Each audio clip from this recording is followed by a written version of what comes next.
Hello, very good morning dear students. आइए आज हम लोग पढ़ते हैं the comedy of manners and sentimental comedy.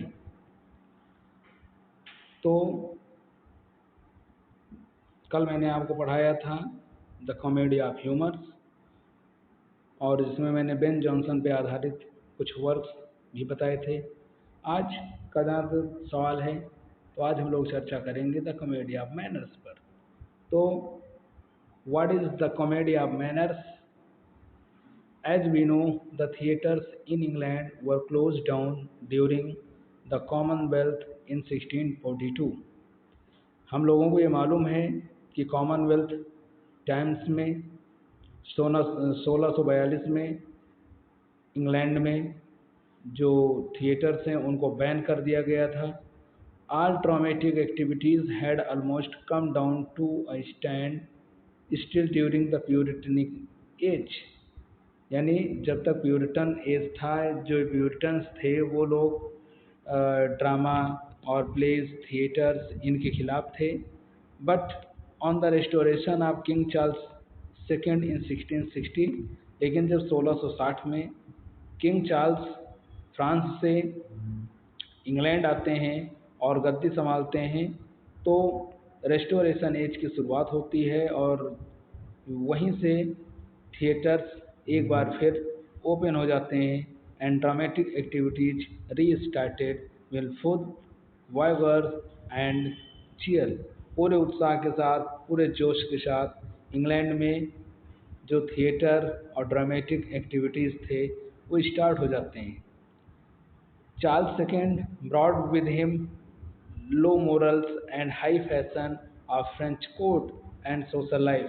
और चूंकि आपको मालूम है कि चार्ल्स सेकेंड फ्रांस से आए थे तो फ्रांस का कल्चर भी उनके साथ आया, उनके साथ वहाँ के सामाजिक जीवन भी आया, उनके साथ वहाँ के लोग आए, वहाँ के रहन सहन शौक वो भी आए। द और इसलिए हुआ क्या, the low moral values and highly artificial and foppish social custom and manners had their impact on restoration drama and dramatists। और उन सब चीज़ों का रेस्टोरेशन ड्रामा और तत्कालीन जो ड्रामाटिस्ट थे उनके ऊपर बहुत बड़ा प्रभाव पड़ता है। The comedies which exhibited these social manners came to be known as comedy of manners. और इस काल में जो कॉमेडीज लिखी गई उनको बोला जाता है द कॉमेडी ऑफ मैनर्स या रेस्टोरेशन कॉमेडीज। चाहे आप उनको द कॉमेडी ऑफ मैनर कहें या द रेस्टोरेशन कॉमेडी कहें, दोनों का अर्थ एक ही है। The comedy of manners deals with the relation and interests of gentleman and ladies living in polished and sophisticated society and relies for comic effect in great part on the wit and sparkle of the dialogue, repartees, and witty conversation. A sort of verbal fencing match take place between the principal character. These are also ridiculous violation of social convention and decorum by stupid character, jealous husband, intriguing wives, and foppish chandies. These comedies specialized in situations arising out of infidelity in love and marriage। प्यार और शादी में धोखे जैसी चीज़ों को भी, बेवफाई जैसी चीज़ों को भी यहाँ पर दिखाया गया है। इन पॉइंट ऑफ लैंग्वेज, और जहाँ तक भाषा का सवाल है तो दे वर हाईली स्टाइलिश, मतलब उच्च कोट के भाषा का ये लोग प्रयोग करते थे। एंड आर्टिफिशियल, और आर्टिफिशियल भाषा का प्रयोग करते थे। Ridiculous affectation even in the use of wigs, ribbons, stockings, shoes और फ्रीली डिस्प्लेड। इन सब चीज़ों का भी, स्टॉकिंग, शूज, रिबन, इनका भी डिस्प्ले किया गया। और these comedies were touched their height in the comedy of Congreve, Verbo for Prurer, etc।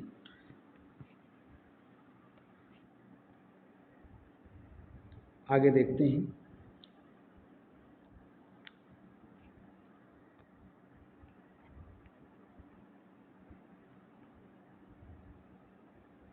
आइए कुछ कॉमेडी ऑफ मैनर्स पर चर्चा करते हैं। तो ये कॉमेडी ऑफ मैनर्स कौन कौन से हैं? सबसे पहले हम लोग चर्चा करते हैं जॉन ड्राइडन की कॉमेडीज़ पर। तो जहाँ तक जॉन ड्राइडन का सवाल है, तो इन्होंने लिखा था एक बेहतरीन रोमांटिक कॉमेडी, और इसको हम कॉमेडी ऑफ मैनर्स भी बोल सकते हैं। All for low. All for low का जो सब टाइटल है the world well lost. All for low का सब टाइटल क्या है? द वर्ल्ड वेल लॉस्ट है। और ये आया कब था? ये आया था 1677 में। इसका subtitle the world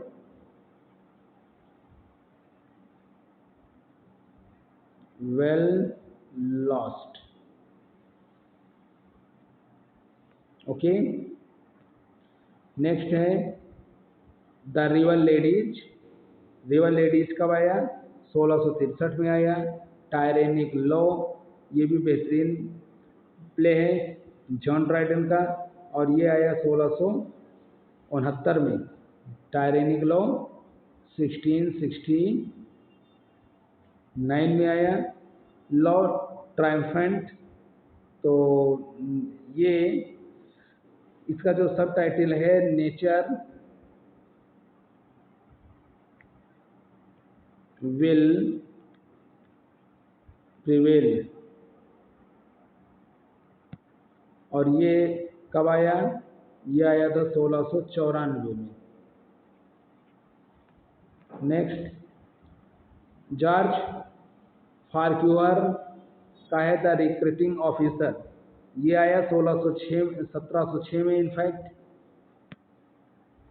the recruiting officer 1776। The beaux stratagem, और ये आया 1707 में। इसके अलावा विलियम वाइसरली का law in would. Law in would कब आया? 1671 में आया। द प्लेन डीलर भी वाइसरली का ही है, और ये आया 1676 में। The country wife 1675। और द जेंटलमैन भी विलियम वाइसरली का ही है, डांसिंग मास्टर। नेक्स्ट,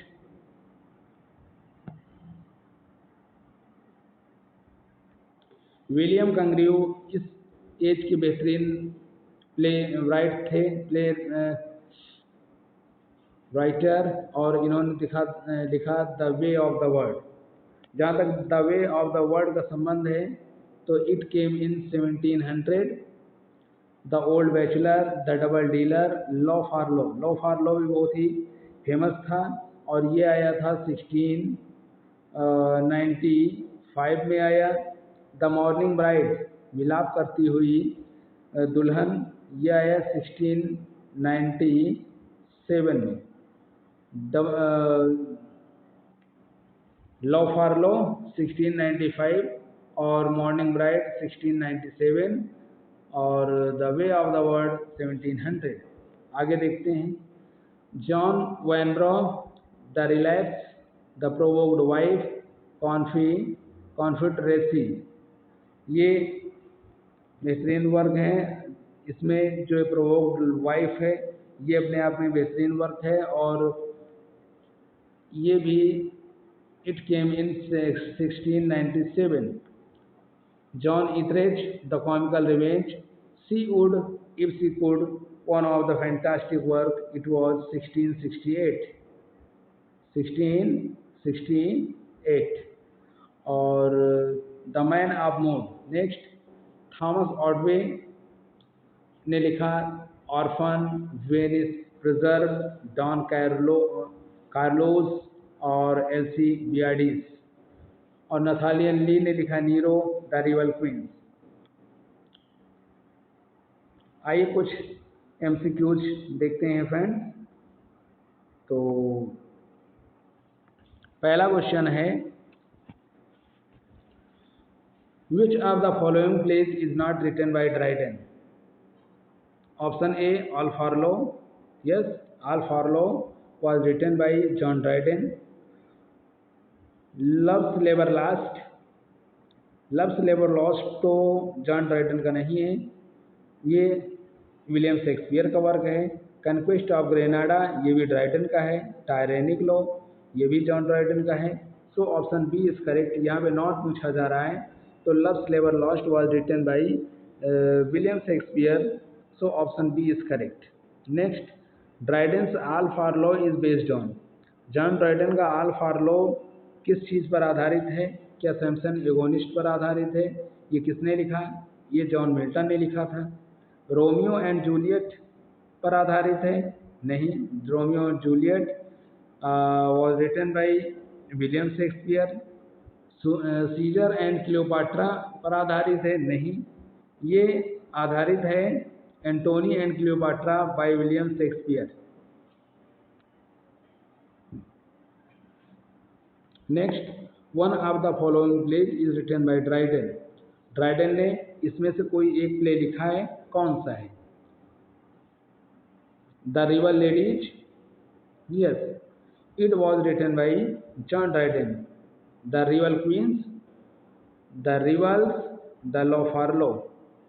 तो यहाँ पर जो करेक्ट आंसर है वो ऑप्शन नंबर ए ही सही हो गया, द रिवर लेडीज। ओके, और next, who is the author of the play Venice preserved.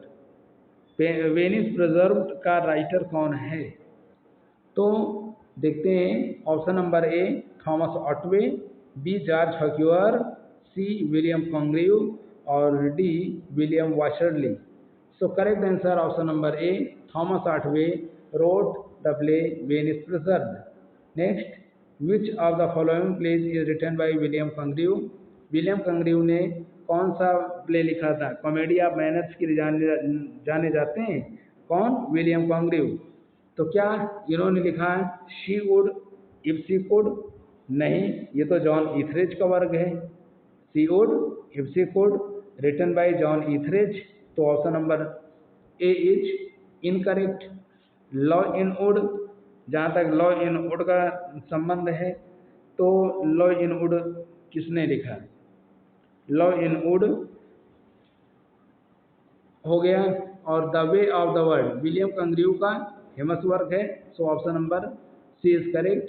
और डी द प्रोवोक्ड वाइफ, तो यहाँ पे आंसर आपको मिल ही गया। प्रोवोक्ड वाइफ का जहाँ तक संबंध है तो जॉन वैनब्रा का वर्क है। प्रोवोक्ड वाइफ जॉन वैनब्रा का वर्क है ये। Next,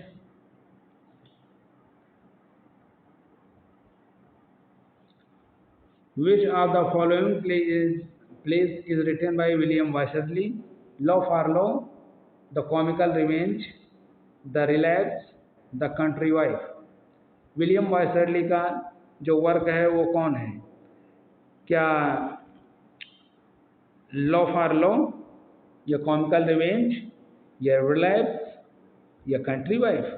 so correct answer is friend option number D country wife. Country wife is a play by William Wycherley. और नेक्स्ट देखते हैं, which of the following was the author of rival queens? क्या option number A William Congreve, option number B William Wycherley, option number C Nathaniel Lee और option number D John Vanbrugh. The rival queens was written by whom? What might be correct answer? So friends, correct answer is option number C, Nathaniel Lee wrote The River Queens। और William Congreve the way of the world के लिए जाने जाते हैं। और next, one of the following restoration playwright gave happy ending to William Shakespeare's King Lear। Identify the playwright। नीचे दिए हुए कुछ नाम हैं, इनमें से किसी ने विलियम शेक्सपियर की एक महान ट्रेजेडी जिसका नाम है किंग लियर, उसको हैप्पी एंडिंग दी थी। तो कौन है? वॉज इट थॉमस ऑटवे और नथानियल ली और न्यूमटेट और George Farquhar? So correct answer is option number C, Nahum Tate. Nahum Tate ने लिखा था द हिस्ट्री ऑफ, क्या लिखा था? The history of King Lear. So option C is correct. Next, Neum Tate gives a happy ending to Shakespeare's King Lear. Nahum Tate ने William Shakespeare के King Lear को happy ending दी थी। What happens in the end? आखिर अंत में क्या हुआ था? Option number A, Cordelia does not die. क्या उन्होंने ये दिखाया कि कॉर्डेलिया नहीं मरी? या option number B, Lear does not die, या उन्होंने दिखाया कि लियर नहीं मरा? या option number C, Cordelia marries Edgar, या उन्होंने ये दिखाया कि कॉर्डेलिया ने एडगर के साथ शादी किया? या D, the three sisters are united, या उन्होंने दिखाया कि तीनों बहनें अंत में एक हो गई? तो option number A is wrong, B is wrong, D is wrong, option number C is correct. Nahum Tate ने दिखाया कि कॉर्डेलिया और एडगर की शादी हो गई। The theatres were closed down during the Commonwealth period in England. Commonwealth period के दौरान जो थिएटर्स थे इंग्लैंड में वो क्लोज हो गए थे। In which year were they reopen? किस साल वो खुले थे? तो क्या 1649 में? तो 1649 में तो कॉमनवेल्थ पीरियड स्टार्ट हुआ था। क्या 1655 में? नहीं। Option number C is correct. 1660 में वहाँ पर जो थिएटर्स हैं वो ओपन हुए। Zimri duke of Buckingham is a character that appears in Dryden. Dryden के एक वर्क में जिमरी नाम का कैरेक्टर आता है। In which work Zimri was appeared? Option number A, MacFlecknoe, option number B, Absalom and Achitophel, option number C, the medal, option number D, the rehearsal. तो friends, correct answer है option number B, Absalom and Achitophel. और ये कब आया था? ये आया 1681 में। जहाँ तक मैकफ्लेक्नो, ये भी बहुत ही सेटायरिकल वर्क है और इसमें उन्होंने खूब क्रिटिसाइज किया है इसको, थॉमस सैडवेल को, और ये आया 1678 में आया था। द मेडल एक पोम है, ये भी सेटायरिकल पोएम है, और ये आया 1682 में, 1682 में आया। और नेक्स्ट है द रिहर्सल, ये 1672 में आया।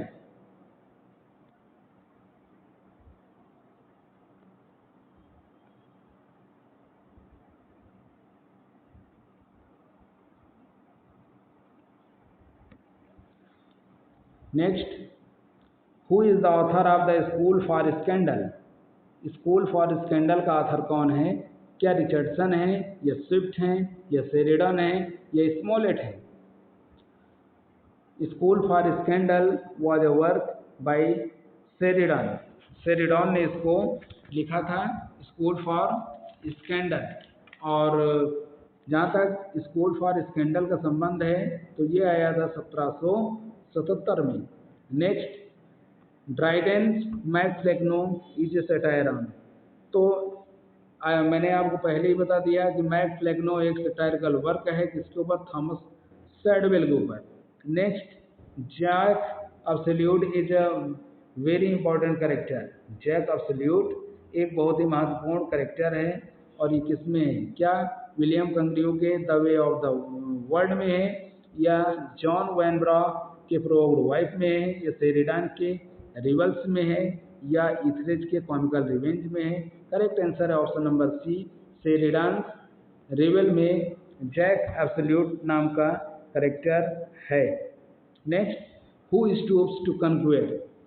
कौन? Who stoops to conquer in Goldsmith स्मिथ? She stoops to conquer. She stoops to conquer जो ओलिवर गोल्ड स्मिथ ने लिखा है, इसमें हु स्टूप्स टू कन्क्वेयर? क्या मिस हार्डकासल, या मिस नेविले, या मिसेज हार्डकासल या D Miss barmaid, which might be correct. So option number A is correct, Miss Hardcastle. Next, malapropism has become a popular term on account of Mrs. Malaprop. malaprop के funny dress के लिए malapropism famous है, या हर peculiar manner के लिए, या हर outreach on languages, या her foolish desire on dominance. तो correct answer option number C, her outreach on language.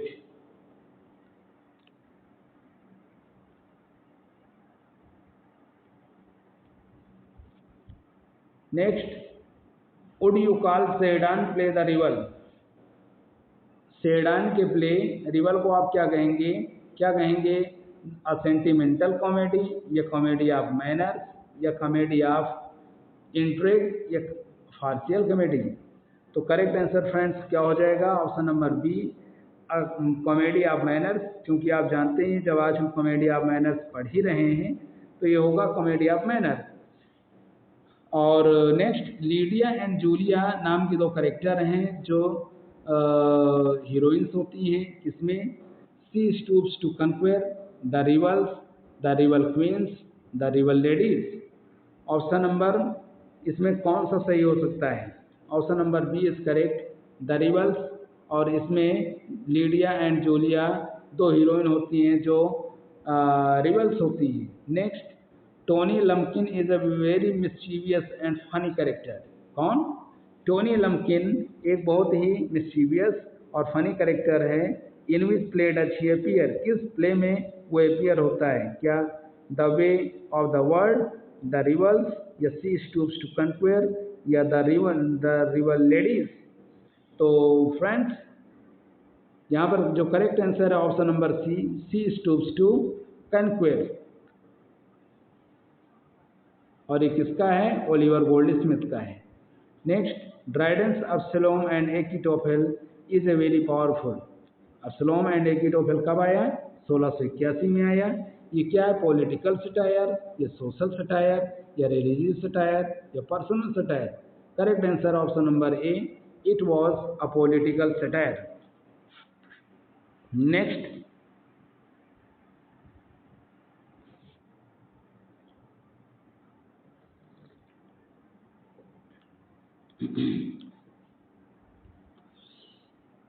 who is the author of the recruiting officer? The recruiting officer का लेखक कौन है? क्या नथानियल ली हैं, या जॉर्ज फर्क्यूअर हैं, या थॉमस ऑटवे हैं, या रिचर्ड स्टील हैं? करेक्ट आंसर इसमें बताना है। तो द रिक्रूटिंग ऑफिसर का जो राइटर है वो कौन है? George Farquhar. Recruiting officer George Farquhar wrote this fantastic work. Next, would you call She Stoops to Conquer? She Stoops to Conquer को आप क्या कहेंगे? क्या कॉमेडी ऑफ मैनर कहेंगे, या सेंटिमेंटल कॉमेडी कहेंगे, या कॉमेडी ऑफ इंट्रिग कहेंगे, या कॉमेडी ऑफ फ्रस्ट्रेटेड लव कहेंगे? तो She Stoops to Conquer by Oliver Goldsmith and it was a sentimental comedy. Next, She Could If She Could by John Etheridge was a very popular comedy. It was written in blank verse. She would if she could, ये blank verse में लिखा गया है, ये heroic couplet में है, या pros में है, या mixture of prose and verse? Correct answer option number C, it was written in prose. Next, who wrote the Plain Dealer? Plain Dealer नाम का जो वर्क है ये किसने लिखा? तो करेक्ट आंसर किसने? फर्क्यूअर, या ऑटवे, या कंग्रियो, या विशरली? नेक्स्ट देखते हैं। तो यहाँ पर करेक्ट आंसर है ऑप्शन नंबर डी। और नेक्स्ट है, who is the author of comical revenge? Comical revenge नाम का एक वर्क है और जो आया था कब? 1664 में। और ये किसके द्वारा लिखा गया है? ऑप्शन नंबर ए ऑटवे, बी इथरेज, सी शेरिडान, और D Goldsmith. Which option might be correct? So correct answer is option number B, John Etheridge. तो फ्रेंड्स, आई थिंक ये सेशन आपको अच्छा लगा होगा, और चैनल को ज़्यादा से ज़्यादा शेयर, लाइक और कमेंट करते रहें। बहुत बहुत धन्यवाद।